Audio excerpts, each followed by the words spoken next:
Hola, ¿qué tal? Soy Valeria Delisa Álvarez Ochoa, miembro de CPA Ancien Andino. Bienvenidos al módulo de bioquímica. Hoy les hablaré sobre las hormonas esteroideas y ácidos biliares. Comenzando por las hormonas esteroideas, veremos cuál es su función, cuál es su estructura, qué son y dónde se encuentran. Las células productoras de hormonas esteroideas se localizan en la corteza de las glándulas suprarrenales, en donde se producen glucocorticoides, como el cortisol, mineralocorticoides y hormonas sexuales. Esta molécula es sintetizada por LDL, presentes en el plasma circulante, es decir, se inicia a partir del colesterol, y este se sintetiza en el organismo a partir del acetil-CoA o acetilcoenzima A. A partir de estas hormonas veremos a las hormonas sexuales como los estrógenos, andrógenos y progestanos, y las enzimas que hacen posible estas reacciones, sin antes mencionar su estructura. Estos compuestos orgánicos poseen un núcleo progenitor consistente en la fusión de 3 anillos de 6 átomos de carbono, más conocidos como los ciclohexanos, y uno de 5 átomos de carbono, más conocido como los ciclopentanos. Además derivan del núcleo del ciclopentano perhidrofenantreno, o también conocido como el esterano, y poseen en total 17 átomos de carbono. Ahora pues pasemos a las funciones.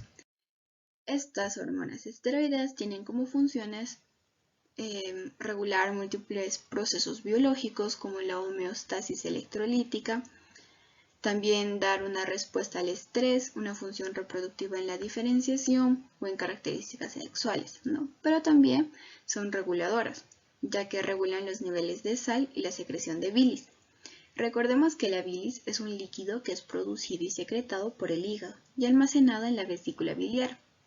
La bilis ayuda a la digestión y ayuda a las enzimas en su cuerpo para descomponer las grasas en ácidos grasos.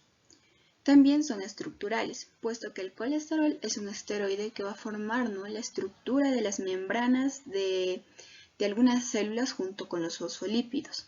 Y pues a partir de este colesterol también se van a sintetizar algunos esteroides. Ahora también son hormonales, puesto que producen corticoides, como los mencionados antes. Como son producidos en los testículos, en los ovarios, en el páncreas y en la glándula suprarrenal. Ahora hablaremos un poco sobre los glucocorticoides. Estos glucocorticoides van a estimular la gluconeogénesis en el hígado y en el riñón, elevando así pues la glucemia. También van a ejercer un efecto antiinflamatorio y van a intervenir en numerosas funciones corporales. También tienen un efecto lipólico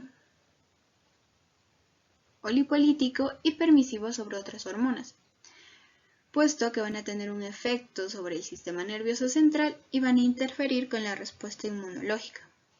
Por ejemplo, se utiliza en algunas enfermedades autoinmunes o en los trasplantes de órganos para disminuir el rechazo que pueden dar estos. Y el más importante de estos glucocorticoides va a ser el cortisol. Este cortisol, que es secretado por las células de la corteza suprarrenal, se va a sintetizar a partir del colesterol por medio de enzimas de la familia del citocromo P450. Este cortisol también puede sufrir la acción de la enzima 11B hidroxiesteroide deshidrogenasa en el hígado y en otros tejidos periféricos, principalmente para dar cortisona. Ese es su objetivo. El cortisol también va a ayudar al organismo a controlar el estrés, reducir la inflamación, contribuir para un buen funcionamiento del sistema inmunológico, ayudar en el metabolismo de las proteínas, grasas y carbohidratos. Ahora, en cuanto al metabolismo, el cortisol va a estimular la lipólisis, ¿no?, y la liberación de ácidos grasos que pueden ser utilizados en el hígado para la formación de cuerpos cetónicos y proteínas como la LDL, la VLDL, y también va a disminuir la captación de glucosa y la lipogénesis en el tejido adiposo. Ahora hablemos sobre los mineralocorticoides, ¿no? Estos son controlados por el eje renina-angiotensina-aldosterona. Y un ejemplo claro de este mineralocorticoide es la aldosterona, ¿no? Esta aldosterona va a ser sintetizada en la zona glomerular de la corteza suprarrenal y tiene su efecto principalmente en el riñón, específicamente en el nefrón. Entonces, la actividad de la aldosterona se desarrolla a nivel del epitelio tubular de la nefrona distal, donde promueve la reabsorción de sodio y la secreción de potasio, contribuyendo a la conservación de los niveles de iones en los líquidos corporales, estimulando la hidrólisis de ATP. También cabe resaltar que la aldosterona puede actuar sobre el sistema nervioso central mediante la liberación de arginina vasopresina, o más conocida como ADH. La aldosterona también va a ser responsable de cerca de 2% del sodio filtrado en los riñones. Ahora hablemos sobre la síntesis de esteroides sexuales masculinos en los testículos mayormente. La testosterona es la principal hormona androgénica producida en los testículos, y su síntesis implica la producción inicial de androstenediona para dar síntesis de andrógenos a nivel de la corteza suprarrenal.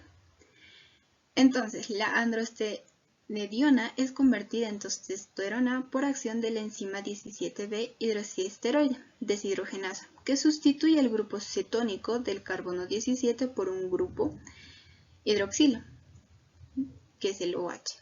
Ahora, en la síntesis de esteroides sexuales femeninos se va a dar en el folículo, que durante cada ciclo va a madurar para liberar un óvulo y producir luego el cuerpo lúteo correspondiente, como vemos en la imagen.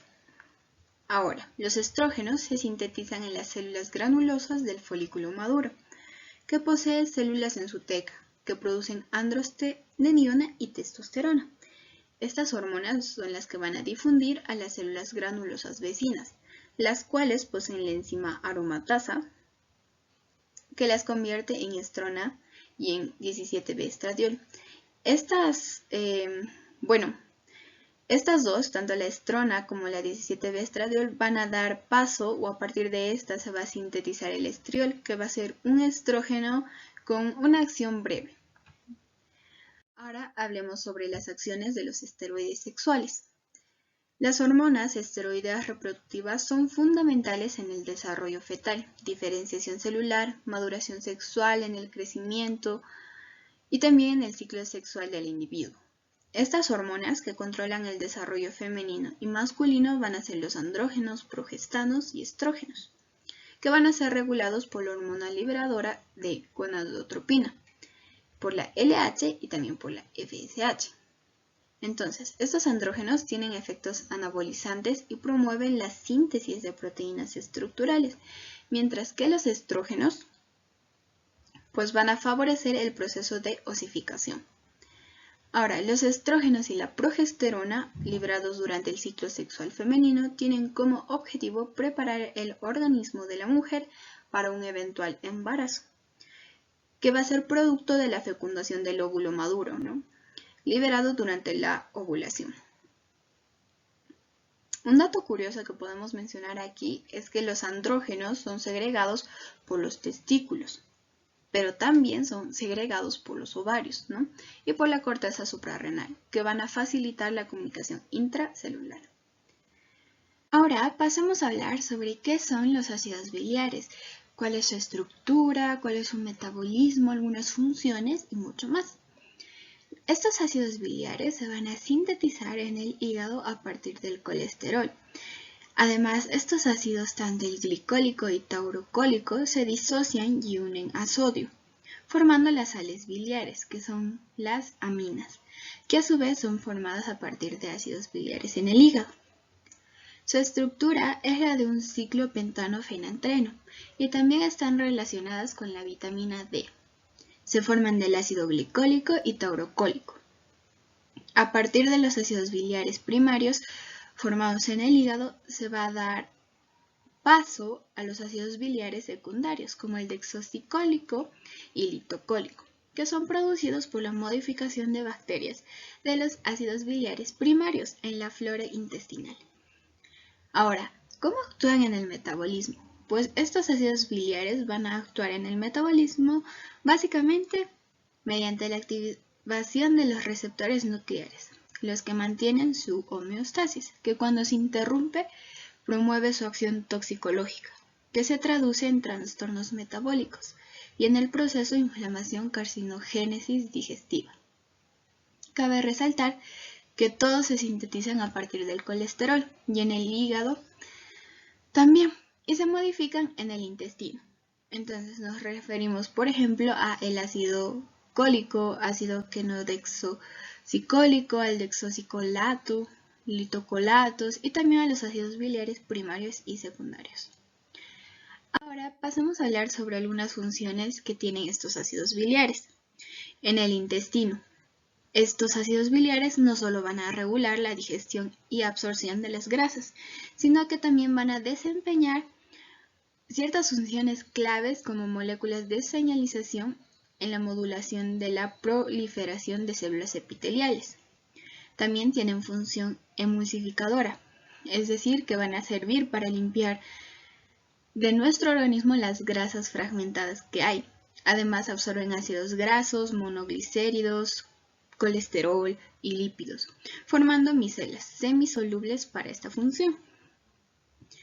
También estos ácidos biliares van a aumentar la función de la enzima lipasa pancreática, así pues van a contribuir a dispersar los lípidos en pequeñas partículas. Entonces hay más lugares expuestos a la acción de esta lipasa. Ahora, también favorecen la absorción de vitaminas liposolubles y tienen acción colítica, es decir, que van a estimular la producción de esta bilis. También mencionamos que en la función excretora va a contribuir al metabolismo de la bilirrubina y de los ácidos biliares. Recordemos que la bilirrubina es un producto de desecho, ¿no?, proveniente del metabolismo de la hemoglobina, donde los hematíes viejos, defectuosos o dañados van a ser retirados, ¿no?, por algunas células fagocíticas, como los macrófagos. Además, dentro de estas células, la hemoglobina se va a metabolizar y el hemo se va a transformar en bilirrubina, que es liberada a la sangre. Ahora pasamos a hablar sobre la función hepática. La síntesis de proteínas plasmáticas como la albúmina, las inmunoglobulinas, etcétera, además de los factores de coagulación, de lípidos, lipoproteínas y de la urea, van a pertenecer a esta función hepática. Por ejemplo, también tenemos a la función metabólica, que realiza el metabolismo del amonio, ¿no?, como es el ciclo de la urea. Aquí hay que hacer un paréntesis para explicar qué es el ciclo de la urea, ¿no? Este se sintetiza en el hígado, en el interior de las mitocondrias, de los hepatocitos y el citosol de los hepatocitos. Se secreta en la sangre captada por los riñones y este ciclo tiene una ruta cíclica, como podemos ver en la imagen, que es la que va a transcurrir el citosol y la matriz mitocondrial. Entonces el amoníaco es el compuesto tóxico no de la urea. Y pues esta urea se va a sintetizar a partir de 6 enzimas.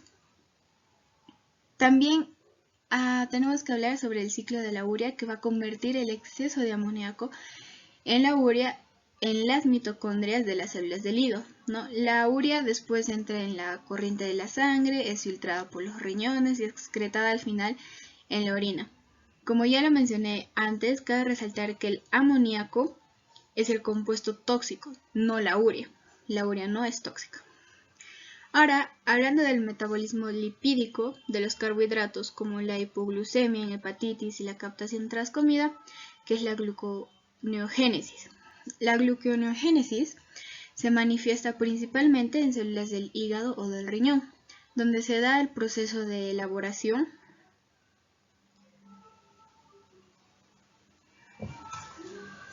de glucosa, ¿no?, a partir de la descomposición de lípidos y proteínas.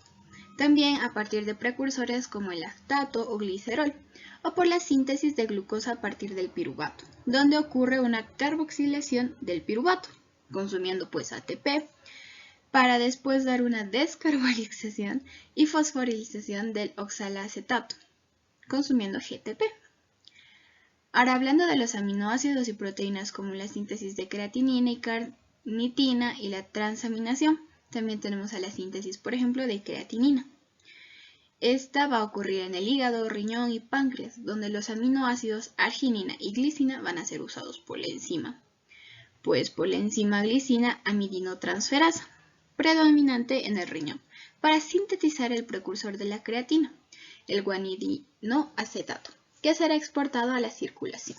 Entonces, dicho esto, la creatinina se va a almacenar en el cuerpo como fosfocreatina, en el tejido muscular mayormente y también en el cerebro. Entonces se puede producir materia prima de creatinina con ciertos alimentos. Eso sería todo, muchas gracias.